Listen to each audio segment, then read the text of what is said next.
মাগে কোন মিনসার বাড়িতে বিয়ে দিলে গে মা? সব সময়তে কাম কাজ করতে করতে মা জান চলে গেল, আমরা কি করব? ঠিক আছে বেটি, তুই কোন রকম এ বেকার আয় তো বাড়ি। মায়ের কথা শুনে চলে গেল বাড়ি। বলছে এক কাজ কর, জামাইকে ফোন দে যে আমাকে আনতে এসো। 5 দিন বাদ ফোন দিয়েছে, আজই তুমি আনতে আসবে না? যেমনই আনতে এসেছে, দুটা লোককে ফিট করে রেখেছে। এই মরার বেটাকে একটা খুঁটিতে ঘরের ভিতরে ধরে পান, ইয়ার বাড়িতে আমার বেটি চলতে পারবে না। যেমনই বেঁধে দিলে ভাই বলছে ফোন কর তোর বাপকে, মরার বেটা মরা 5টা লোক আসবে, 3 লাখ টাকা তোকে দিয়েছি, 2 লাখ খরচ হয়েছে, 5 লাখ টাকা দিয়ে যে তালাক করে তুই নিয়ে চলে যায়। হয়েছে না হয় না? যারা বলেন হয়েছে না হয় না?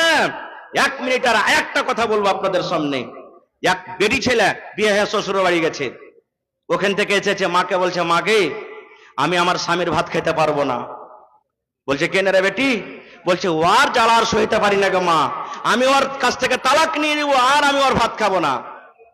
মা তখন বুঝতে দিচ্ছে, দেখেন বলছে কি বেটি রে, একটা কাজ রে বেটি, তুই তালাক নিস না, কিন্তু একটা কাজ তুই কর। বেটে বলছে কি গে মা? বলছে বেটি রে তোকে আমি জহর দিয়ে দিচ্ছি রে মা। জহর বুঝছেন বিষ, বিষ খেলে মানুষ মরবে না মরবে না? বলছে আমি তোকে বিষ দিয়ে দিচ্ছি রে মা, বিষের আমি ফাঁকি তৈরি করেছি, চূড়ান তৈরি করেছি। যখন যখন তোর স্বামী খেতে বসবে, একটু ভাতে দিয়ে দিবি, একটু পানিতে দিয়ে দিবি, একটু একটু করে দিবি। প্রত্যেক দিন 3 টাইমের খানাতে রে মা একটু একটু করে তুই দিয়ে দিবি। খাইতে খাইতে খাইতে খাইতে তোর স্বামী একদিন দুনিয়া থেকে চলে যাবে। কিন্তু মারে শোন, মা শিখিয়ে দিচ্ছে, মারে শোন বেটি রে শোন, যখন তুই তোর স্বামীর বাড়ি এখন যখন চলে যাবে, আর এই স্বামীটাকে তোর যখন বিষ দিবি, খাবারে পানিতে বিষ দিবি, তখন তোর স্বামী যেন তোর পরে শক করতে না পারে যে আমার স্ত্রী আমাকে বিষ খেয়ে মারবে বলে আমার বিষে খাবার দেয়। তাহলে কেমন করে চলবি রে বেটি? বলছে বেটি রে তুই কোনোদিন তোর স্বামীর পরে রাগ করবি না। তোর স্বামী যদি রাগে একটা থাপ্পড় দিয়ে দেয়, খবরদার তুই এর মন ভারী করবি না। হাসি মুখে তোর স্বামীর সাথে উঠা বসা করবি, হাসি মুখে মন খুশি করে তার তুই খেদমত করবি। এরকম ভাবে খুব সুন্দর করে শিখিয়ে দিলে। এবারে স্বামীর বাড়িতে যাওয়ার পর যখন যখন তার স্বামী খেতে বসে, ওই যে মার দেওয়া চূরণ, কত কি আছে ভাই বিষ নাকি মাসিকাল যে বিষ আছে, একটু একটু করে দেয়। আর স্বামীর সাথে একবারে এই চলতে চলতে চলতে এমন মহব্বত গাঢ় হয়ে গেল যে বলার শেষ নাই। এবার 1 মাস 2 মাস পর তখন বাড়িতে এসেছে আবার মায়ের। মা বলছে বেটি রে বল জামাই আর কতদিন জামাইয়ের বাড়িতে থাকবে? কোনো কিছু বুঝতে পারছিস? বলছে মা আর আমি তালাক নেব না, মা তালাক নেব না। আর আমি যে এতদিন জোহর খাওয়াইলাম আমার স্বামীকে, আমার স্বামী তো আর বাঁচবে না, মনে হয় আস্তে আস্তে মরে যাবে। বেটির কথা শুনে মা বলছে বেটি রে কেমন কথা বলছিস? তুই যা বলছিলি ওর ভাত খেতে পারবো না। বলছে মা কে আমার স্বামী এখন আমাকে এত আদর করে গো মা, অফিস থেকে আসে তাও রাগে না, দোকান থেকে আসে তাও রাগে না, মাঠ থেকে আসে তাও রাগে না। মাকে আগেকার মেজাজটা তার পাল্টে গেছে গো মা, এখন আমাকে খুবই ভালোবাসে, খুব মহব্বত করে ভালোবাসে। এই জন্য মা আর তাকে আমি বেশ দেব না মা। কিন্তু আমি যে এতদিন ধরে 1-2 মাস ধরে একটু একটু করে তাকে বেশ খাইয়েছি মা, কেমন করে এখন কি করব? স্বামীকে যদি আমি বলতে যাই যে তোমাকে আমি বেশ খাওয়ালছি, তবে এই মহব্বত ভালোবাসাটা আবার ভেঙে যাবে। মা একটা মুচকি হাসি দিয়ে বলছে এরে হতভাগা নাদান, তোদের মহব্বত ভালোবাসাকে গাঢ় করার জন্য মা আমি একটা সামান্য চূরণ দিয়েছিলাম রে, ওই চূরণে কিন্তু বিষ কিংবা জহর ছিল না। আমার শেখে মোহতারাম বসে আছেন, জিজ্ঞাসা করেন, তারা দানাবিনা মানুষ। 100টা যদি কেস দেখবেন আপনি কোর্টে, যদি 100টা থানাতে কেস আছে, তো 100টার মধ্যে 90-95টা কেস শুধু স্বামী স্ত্রী তালাক এবং ঝগড়া সম্পর্কে আছে। দেখবেন 100টার মধ্যে 90-95টা কেস। আমরা ইয়াহুদের দল যখন নবীর কাছে এলেন, আসাবার আসসালামু আলাইকুম না বলে বলছেন আসসালামু আলাইকুম, মানে নবী তোমার পরে মওত আসুক, তুমি মরে যাও। যেমনই কথাটা বলা, মা আয়েশা রাদিয়াল্লাহু তাআলা আনহার মুহাব্বত দেখেন, সুবহানাল্লাহ, কি মুহাব্বত নবীর প্রতি। মা আয়েশা কিন্তু কথাটা শুনছেন আর কথাটা বুঝাও নিয়েছেন। যেমনই বুঝারি, আমার স্বামীকে তো ইহুদিরা গাল দিয়েছে, আমার স্বামীকে তো সালামের নামে ভালোবাসা মা আয়েশা রাদিয়াল্লাহু তাআলা আনহা বুঝে নিয়েছেন। এবার মা আয়েশা রাদিয়াল্লাহু তাআলা আনহাকে বলছেন, এই ইহুদির দল তোরা শোন রে, ওয়া আলাইকুমুস সালাম ওয়াল লাআনা। আমার নবী তো তোদেরকে কোনো দোষ করেনি, আমার নবী তোদেরকে কোনো গালি দেয়নি, আমার নবী তোমাদেরকে কোনো রকমের কুভাষাতে কথা বলেনি, আমার নবী তোদের সাথে কোনো ঝগড়া করেনি, লড়াই করেনি। তবে আমার নবীকে কেন তোরা বদদুয়া দিলি রে? আমার স্বামীকে কেন তোরা বদদুয়া দিলি? এবার মা আয়েশা রাদিয়াল্লাহু তাআলা আনহা উত্তর কি বলছেন? ওয়া আলাইকুমুস সালাম ওয়াল লাআনা। হে ইহুদির দল, আমার নবীকে বলছিস তোরা তুই মরে যা, তুই মরে যা, তোর পরে যেন মওত আসুক। আমার নবী মরবে কেন রে?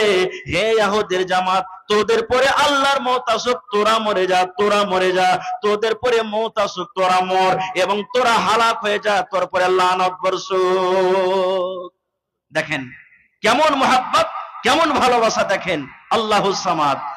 এর মতো ভালোবাসা মোহাব্বত আমাদেরকে রাখতে হবে, ওই মতো মোহাব্বত করতে হবে না। আপনাদের সামনে দিয়ে দিলাম আর একটা হাদিস, আপনাদের সামনে রাখি।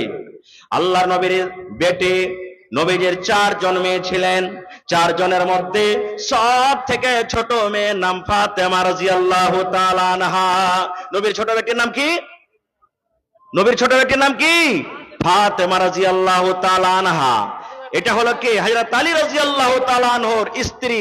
আর একদিক থেকে আলী হলেন কে? নবীজির কাকাতো ভাই। 2 মিনিটে এবার আব্বার কাছে এসেছেন দেখার করার জন্য, কিছু চাইবো বলে। যেমন আপনার বেটিরা আপনার কাছে চাহে, আপনি একটা মোবাইল দেন, আব্বাজি একটা ছাগল দেন, আব্বাজি একটা মুরগি দেন, আব্বাজি একটা গরু দেন, আব্বাজি এই দেন, ওই দেন, মিটকেস দেন, গদরেজ দেন। চাহে কি চাহে না? তা আল্লাহ নবীর ছোট বেটি ফাতেমা রাদিয়াল্লাহু তাআলা আনহা আব্বার কাছে চাইতে এসেছেন, চাইতে এসেছেন। এবার যেই সময়তে গেলেন বাপের বাড়িতে, ওই সময়তে কিন্তু নবীজি বাড়িতে নেই। দিনের কাজে গেছেন, কোনো কামে কাজে গেছেন। আর মা ফাতেমা রাদিয়াল্লাহু তাআলা আনহার যেটা নিজের মা, মা খাদিজা দুনিয়াতে বেঁচে নেই, দুনিয়া থেকে চলে গেছেন। বাড়িতে কে আছেন? আল্লাহ নবীর আরো একজন স্ত্রী মা আয়েশা রাদিয়াল্লাহু তাআলা আনহা। এটা হলো ফাতেমার সতার মা, বাড়িতে আছেন। ফাতেমা এলেন, আসাফার বলছে সতার মাকে, মা আয়েশাকে, কি মা আব্বা বাড়িতে নেই? বলছে না রে বেটি, তোমার আব্বা বাড়িতে নেই। কোথায়? দিনের কাজে গেছেন বা কোনো কাম কাজে গেছেন, আশপাশ বহে আছে। কি কথা বল, তোমার আব্বা আসবে তখন আমি বলে দেবো। তো মা ফাতেমা বলছেন না, আব্বা আসবে তখনই বলবো। কোদাল চালাতে চালাতে হাতে ফোঁসা আছে না আছে না? আপনি যদি বাঁশ কাটতে চলে যান, বাঁশ কাটতে কাটতে আপনার হাতে ফোঁসা আছে কিনা? এই মতো বলছে আব্বা জান দেখেন আমার হাতখানা। দয়ার নবী দেখছেন হাতে কিন্তু ফোঁসা পড়ে আছে, কত ফোঁসা গলে গেছে, কত ফোঁসা হয়তো সাদা সাদা হয়ে আছে। এবার নবী বলছেন ফাতেমা, কি ব্যাপারটা রে মা, তোমার হাতে এগুলা দাগ কেন? তোমার হাতে কেন এগুলা ফোঁসা? কি কারণে তোমার হাতে ফোঁসা এসেছে রে মা? এবার ফাতেমা বলছেন আব্বা গো, আপনার জামাইয়ের বাড়িতে আমি এসেছি গো আব্বা। আমি জাতা পিছে পিছে, ইন্দারা থেকে পানি তুলে তুলে, জাতা পিছে পিছে আমার স্বামীর বাড়িতে কাম কাজ করে করে আমার হাতে ফোঁসা পড়ে গেছে। তাই আপনার কাছে আমি গিয়েছিলাম। আমি শুনলাম আপনি লড়াই করে, যুদ্ধ করে অনেক দাস দাসী পেয়েছেন। যদি একটা দাসী আমাকে যদি দিতেন, আমার বাড়িতে কাম করতো, আমার মদত করতো, আমি আরাম পাইতাম। এর জন্য আপনার কাছে আমি একটা দাস কিংবা দাসী নেওয়ার জন্য গিয়েছিলাম। ভাই আমার, দাস দাসী আনার জন্য আমি গিয়েছিলাম। এবার নবীজি তার বদলতে কি বলছেন তাকে জানেন? আমি ওদিকে যাব না খো, কারণ কথাটা লম্বা হয়ে যাবে। আমি পয়েন্ট আপনাকে শুধু এটা আমি দেখাতে চাই। কি পয়েন্ট দেখাতে চাই? ফাতেমাটা কে? কে ফাতেমাটা? এই আমার মায়েরা খালারা শুনেন, ফাতেমাটা কে? আল্লাহ রাসূল বলেছেন মহিলারা জান্নাতে যাবে, যে নারীরা, যে মহিলারা জান্নাতের ভিতরে যাবে, আমার দয়ার নবীর বেটি ফাতেমাও জান্নাতের ভিতরে যাবেন রে, ফাতেমাও জান্নাতে যাবেন।